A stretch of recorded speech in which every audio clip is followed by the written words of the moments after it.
જોડાઈ રહ્યા છે રિઝલ્ટ્સ ઉપર વાતચીત કરવા માટે બિરલા સોફ્ટવેર મેનેજમેન્ટ કંપનીના સીઈઓ ધર્મેન્દ્ર કपूर रिजल्ट्स पर तो बातचीत करશે જ बट अपनी साथ सेक्टोरल डिस्कशन पर करશે। शुक्रिया सर मेरे साथ जुड़ने के लिए। Very good afternoon. सबसे पहले शुरुआत में इसी से करना चाह रही थी कि स्ट्रॉन्ग नंबर्स आपने पोस्ट किए हैं, जहां तक हम लोग देख रहे हैं इन टर्म्स ऑफ ऑपरेशनली भी डॉलर रेवेन्यूज के अंदर भी तकरीबन 6-6.5% का इजाफा है। एक आइडिया कैसे ये क्वार्टर शेपअप हो रहा था, और मुझे कुछ पॉकेट्स डिस्कस करने हैं जो पूरे इंडस्ट्री के लिए थोड़ा पेन पॉइंट रहे हैं एट्रिशन जैसे। लेकिन सबसे पहले आपकी तरफ से एक हाईलाइट, ये क्वार्टर कैसा था, डिमांड कंडीशन किस तरीके से दिख रही थी, एक आइडिया अगर आप मुझे दे पाएं।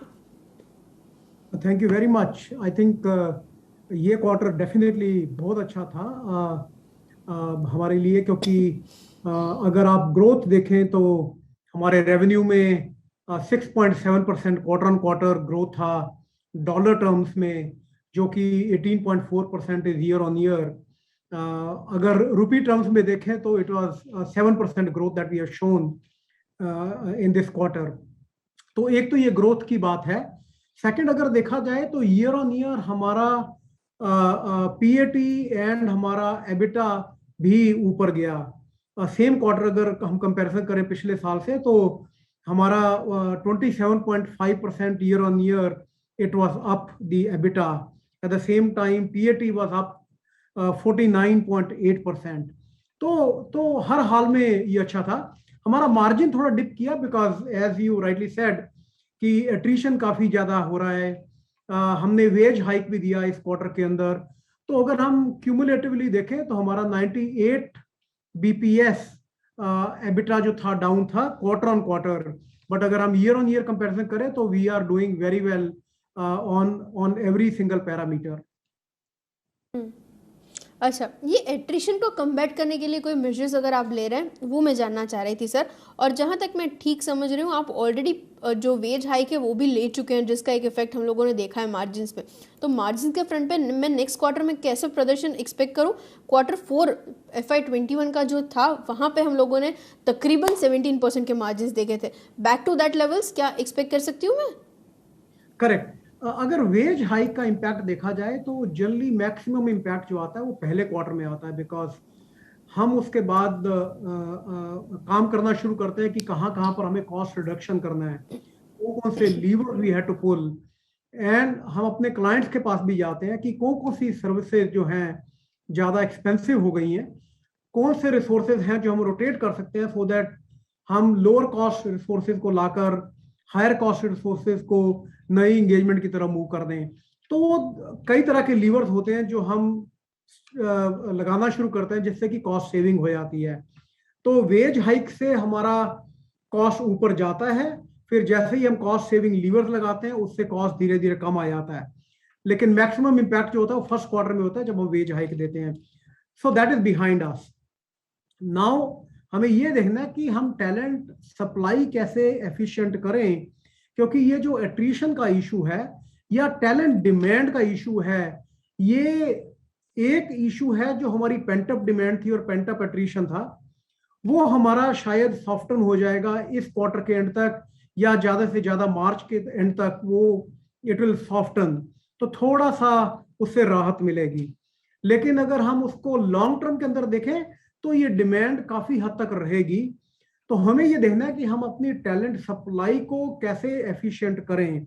उसके लिए हमने रिसोर्सेज जो हैं, जूनियर रिसोर्सेज जो लेटरल हायर करते हैं या फ्रेशर्स जो हायर करते हैं कॉलेज से, वो हमने ऑलरेडी हायर करने शुरू किए हुए हैं। उनको हम ट्रेन कर रहे हैं और ट्रेन करने के बाद हम उनको डिप्लॉय करते हैं। तो उससे क्या होता है कि हमारा पिरामिड जो है वो हम उसको करेक्ट करते हैं और हमारी कॉस्ट जो है वो नीचे आ जाती है for the execution perspective. So those are, I think, some of the cost levers that will bring up. And you're right कि अगर हमने 16.9% EBITDA दिया था, हमारा गोल ये रहेगा था कि slowly we come back to the same level. Okay, agreed sir. अच्छा, ये चीज़ हम लोगों ने डिस्कस की। एक और चीज़ जो इंडस्ट्री के लिए थोड़ा मैंने नोटिस की है, आप मुझे ज़्यादा बेहतर तरीके से एक्सप्लेन कर पाएंगे। द काइंड ऑफ TCVs, वहाँ पे थोड़ा जो टोन है वो स्लो डाउन हुआ है पेसअप होने की बजाय। अब जब डिमांड की कंडीशन की इतनी एंकरेजिंग कमेंट्स बन रही है, सप्लाई साइड आई अग्री थोड़े कंस्ट्रेंट्स हैं, डिस्ट्रप्शंस हैं, लेकिन नई डील के जो विनिंग क्वांटम है वहां पे ये बढ़ोतरी क्यों नहीं दिख रही है? आपकी तरफ से एक आइडिया। हाँ, तो अगर देखिए 2 या 3 तरह की डिमांड होती है। एक डिमांड है जो मैंने पेंट अप डिमांड बोला, जो प्रोजेक्ट्स रुक गए थे। ठीक है, तो ये प्रोजेक्ट्स जो है ट्रांसफॉर्मेशनल प्रोजेक्ट्स हैं जो रुक गए थे कोविड की वजह से, वो प्रोजेक्ट वापस आ रहे हैं। और प्रोजेक्ट की एक स्पेसिफिक स्टार्ट डेट है और एक एंड डेट है। लेकिन जो आपका टीसीवी आता है ज्यादा वॉल्यूम में, वो आता है जहां पर आपकी सपोर्ट एंड मेंटेनेंस की एंगेजमेंट होती है लॉन्ग टर्म के लिए। तो सपोर्ट एंड मेंटेनेंस के अंदर कोई डिफरेंस नहीं आया, डिमांड वैसी की वैसे ही है। लेकिन जो नए प्रोजेक्ट्स आ रहे हैं, जो डिजिटलाइजेशन के नए प्रोजेक्ट आ रहे हैं, नई टेक्नोलॉजी एडॉप्शन के आ रहे हैं, क्लाउड एडॉप्शन के आ रहे हैं, वो सभी प्रोजेक्ट्स आ रहे हैं। तो क्योंकि प्रोजेक्ट की संख्या बढ़ गई है इन कंपैरिजन टू आपके सपोर्ट एंड मेंटेनेंस, तो आपको लगेगा कि एसीवी बढ़ गया है पहले से, लेकिन टीसीवी जो है उस स्पीड से नहीं बढ़ा, और टीसीवी रिड्यूस हो गया है क्योंकि हमारे क्लाइंट जो हैं वो उस सपोर्ट एंड मेंटेनेंस से पैसा बचाकर नए प्रोजेक्ट के ऊपर लगा रहे हैं। तो ये थोड़ी देर के लिए हम ये देखेंगे कि हमारा टीसीवी उतना ज्यादा नहीं होगा जितना एसीवी होगा। आपको ग्रोथ ज्यादा दिखाई देगी quarter on quarter, year on year, लेकिन आपको टीसी वैल्यू कम दिखाई देगी। तो ये इंडस्ट्री में इसलिए हो रहा है क्योंकि नई टेक्नोलॉजीज अडॉप्ट हो रही हैं, नए प्रोजेक्ट्स आ रहे हैं, और जब तक ये नए प्रोजेक्ट्स पूरे इंप्लीमेंट नहीं हो जाएंगे और सपोर्ट एंड मेंटेनेंस का पार्ट नहीं बन जाएंगे, तब तक आपका प्रोजेक्ट रेवेन्यू ज्यादा रहेगा और आपका टीसीवी जो है पहले से थोड़ा कम रहेगा और एसीवी ज्यादा रहेगा।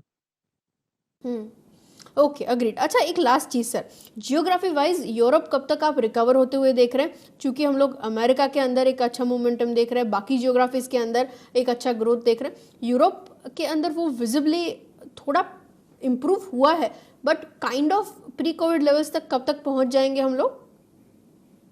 हम ऑलरेडी हमारा स्ट्रेटजी अभी क्लियर है कि यूरोप में हमें कहाँ जाना है। पहले हमारा स्ट्रेटजी जो था वो सीधा डायरेक्टली कस्टमर्स को जाकर एड्रेस करने में था।